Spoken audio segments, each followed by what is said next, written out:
So the Minecraft movie trailer was released yesterday, and the reviews are in. I figured that since I've A, played the game for 13 years, and B, built my channel around this game, I'd put my 2 cents in for the people that might want to see what I think. There's a few things that I want to cover today, but there's also a few points I want to keep in mind. First, this is a kids movie, which means we have to take everything with a grain of salt. It is not directed at the people who grew up with the game. It is directed at the same audience that Minecraft Bedrock Edition has been pushed to by Microsoft. Second, I'll still probably watch this movie regardless of my thoughts in this video when it comes out. I am weak-minded and I need entertainment during my 9 to 5. Finally, throughout this video, I'll be trying to give the movie the benefit of the doubt. This is more of a prediction than a claim, but I see it leaning heavily towards flopping in our generation's audience. And by our generation, I mean Gen Z, the people who grew up with Minecraft in 2010, 2011, and onward. The design of this movie isn't atrocious. In fact, I see it to be no different than adding shaders or the Distant Horizons mod or whatever it is to your game. The landscape is appealing, and they seem to have captured the live-action equivalent of what Microsoft puts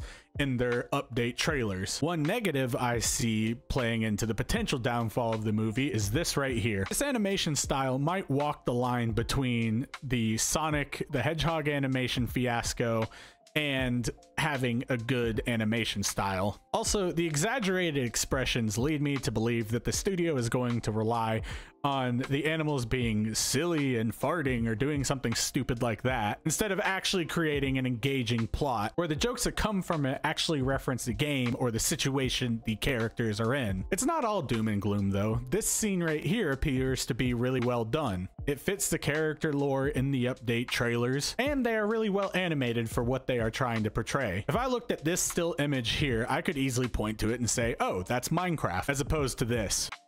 But the animation and everything won't be the downfall of this movie. That will come with the characters. The issue with the characters is simple. They appear out of place, and this is both true in a physical sense and cinematic sense. Physically, the actors and actresses don't look like they belong in the world. And yes, I am aware the trailer starts with them walking through a portal. What I mean by this is that my guess is in 10 to 15 years, we're gonna look back at this movie and see the equivalent of a movie from the 90s or 80s that was really poorly chroma keyed when green screening first came in to be a thing. Cinematically, they're also out of place. The extra characters, not so much, as they're supposed to represent the players and, you know, anyone can play Minecraft, your imagination is endless, yada yada yada. But Jack Black being Steve here is what's really out of place, and this is solely due to the costume design. Watching this segment really showed that the costume designer just looked at a picture of Steve, went, okay, he wears a blue shirt, blue jeans, let's throw it on Jack Black and let's go. Seeing Jack Black like this is how I would imagine running into him on the street.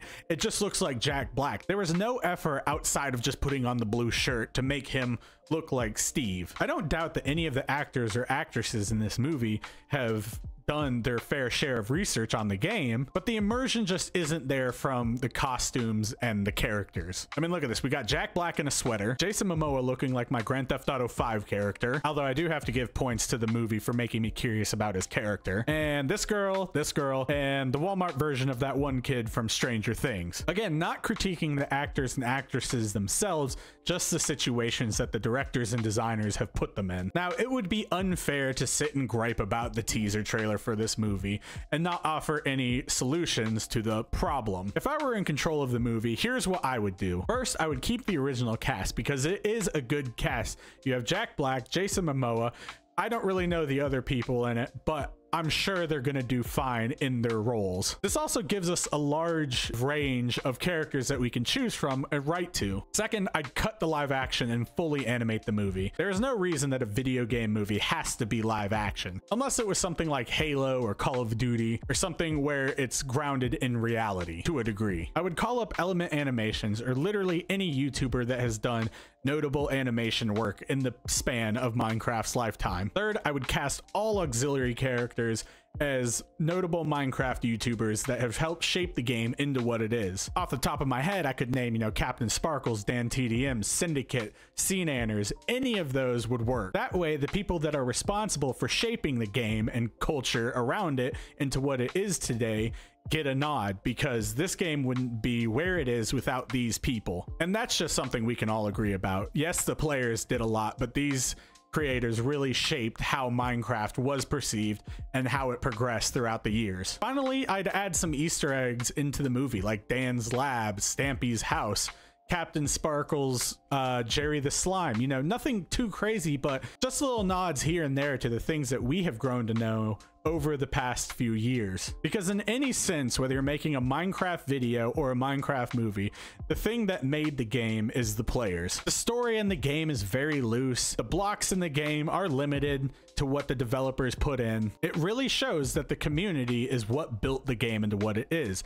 And with no reference so far or nod to that community, we as viewers are already detached from the film, as we feel like we're not getting represented or they're not showing the things we grew up with. Again, I'm not the final say in this and how the movie should be made. These are my thoughts based on the trailer. Let me know what yours are down below. I'm Beanin'. Peace.